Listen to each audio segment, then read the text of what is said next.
CPM-ലുണ്ടായിരിക്കുന്ന മാറ്റം ചെറുതല്ല എന്നിരിക്കെ CPM സംസ്ഥാന സെക്രട്ടറി ഗോവിന്ദന്റെ കാര്യം അല്പം കഷ്ടം തന്നെയാണ്.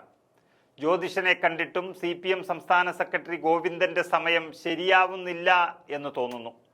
മറ്റു പാർട്ടികളിൽ നിന്നല്ല, CPM-ന്റെ സംസ്ഥാന നേതൃത്വത്തിൽ തന്നെ ഗോവിന്ദനെതിരെ ശക്തമായ പ്രതിഷേധമാണ് ഉയർന്നു വരുന്നത്.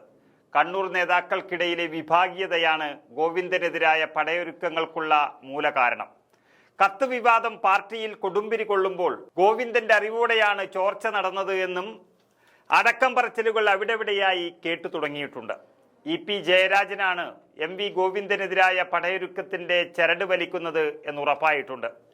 പിണറായി വിജയൻ കളമൊഴിയുന്നതോടെ ആ സ്ഥാനത്തേക്ക് ഗോവിന്ദനെ പ്രതിഷ്ഠിക്കുമെന്ന് സംശയിക്കുമ്പോൾ ആ നീക്കം തകർക്കാനുള്ള ജയരാജൻ വിഭാഗത്തിന്റെ മറുനീക്കമാണ് ഇപ്പോൾ ഈ കാണുന്നത്.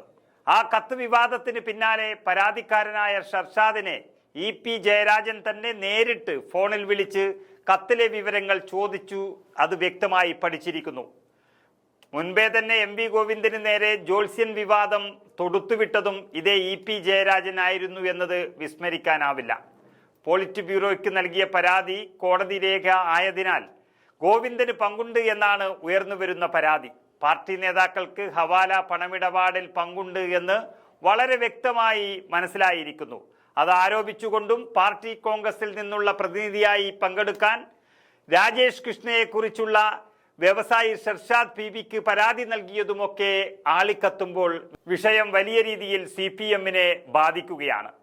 പ്രതിനിധി സ്ഥാനത്ത് നിന്ന് തന്നെ നീക്കിയത് വ്യാജ പരാതിയുടെ അടിസ്ഥാനത്തിലാണെന്ന് ചൂണ്ടിക്കാട്ടിക്കൊണ്ട് അന്ന് രാജേഷ് കൃഷ്ണ ഡൽഹി ഹൈക്കോടതിയിൽ ഒരു സ്വകാര്യ അന്യായം നൽകിയിരുന്നു.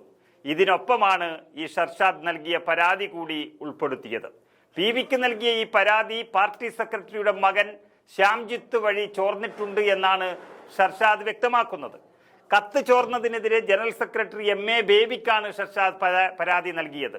പാർട്ടിക്ക് നൽകിയ കത്ത് മാനനഷ്ട കേസിൽ എങ്ങനെ തെളിവായി വന്നു എന്ന ചോദ്യമാണ് നേതാക്കൾക്കുള്ളത്. CPM-ലെ ഉന്നത നേതാക്കളായ doctor TM Thomas Isaac, MB Rajesh, P Sreeramakrishnan, Mercykuttyamma എന്നിവർ അടക്കമുള്ള പേരുകൾ ഷർഷാദിന്റെ പരാതിയിൽ ഉണ്ട്. ഇവരൊക്കെ നമുക്കറിയാം മുൻ മന്ത്രിമാരാണ്. തോമസ് ഐസക്കിന്റെയും മന്ത്രി MB രാജേഷിന്റെയും P ശ്രീരാമകൃഷ്ണന്റെയും ബിനാമിയാണ് താനെന്ന് ബ്രിട്ടനിലെ വ്യവസായി രാജേഷ് കൃഷ്ണ അവകാശപ്പെട്ടതായും ഷർഷാദിന്റെ ഈ കത്തിൽ പറയുകയും ചെയ്യുന്നു. അപ്പോൾ ഒരു കാര്യം വളരെ ഉറപ്പായി, വലിയൊരു ലോബിയുടെ കയ്യിലാണ് ഇന്ന് CPM ഇരിക്കുന്നത്. രാജേഷുമായി CPM സംസ്ഥാന സെക്രട്ടറി MV ഗോവിന്ദന്റെ മകന് ബന്ധമുണ്ടെന്നും മകന് വേണ്ടി MV ഗോവിന്ദൻ ഈ വിഷയത്തിൽ കണ്ണടച്ചു എന്നുമാണ് ഷർഷാദ് വ്യക്തമായി വിശദീകരിക്കുകയും ചെയ്തിരിക്കുന്നത്. സാമ്പത്തിക കുറ്റങ്ങളിൽ ഉൾപ്പെടെ ആരോപണ വിധേയനായ രാജേഷ് കൃഷ്ണയുമായി CPM നേതാക്കൾക്കുള്ള ബന്ധത്തെക്കുറിച്ച് പോലീസോ പാർട്ടിയോ കൃത്യമായി ഇതുവരെ അന്വേഷിച്ചിട്ടില്ല. ഷർഷാദ് പാർട്ടിക്ക് മുൻപാകെ ഉന്നയിച്ച ഗുരുതര ആരോപണങ്ങളിൽ അന്വേഷണം നടത്തിയോ എന്ന പ്രതിപക്ഷ നേതാവിന്റെ ഉൾപ്പെടെയുള്ള ചോദ്യങ്ങളിൽ പോലും ഇതുവരെയും വ്യക്തമായ മറുപടി നൽകിയിട്ടില്ല. ഗോവിന്ദൻ ഇനി ജ്യോതിഷനെ കണ്ട് പ്രതിവിധി എന്തെങ്കിലും ആരായേണ്ടി വരുമോ എന്നാണ് തോന്നുന്നത്.